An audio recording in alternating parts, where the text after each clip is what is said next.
It started off bad. I got the call in April. Hello, I'm Greg Martinez. I'm a lawyer in Washington, D.C. My daughter is getting married on September 7th and I need to hold 10 rooms. The conversation lasted 30 minutes, during which I learned 1.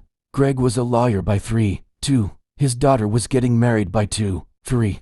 The wedding venue was a nearby boutique hotel. The venue was expensive, so he was hoping to save money, booking at my place. 4. He didn't want to reserve the rooms. He wanted me to hold them for his family to book individually. By 5, since they were taking the entire house, he wanted a group discount. By 5, I informed him that there would be no discounts of any kind for that time period, as the local football team was scheduled for a home game. I also required 2 night stays. I tried to sound firm to discourage haggling, but it was an uphill battle. About half of the conversation was composed of repeated requests and denials. At the end of the call, I promised to hold the rooms, but required a signed contract and a deposit. So, I typed up a contract for the first time ever. The entire time, I was very conscious that he was a lawyer and pushy for favorable terms. I sent the contract to him, hoping not to hear back, but the signed contract was sent back the next day. I updated the computer to reflect the deal. I also left a copy of the contract at the computer for staff to review.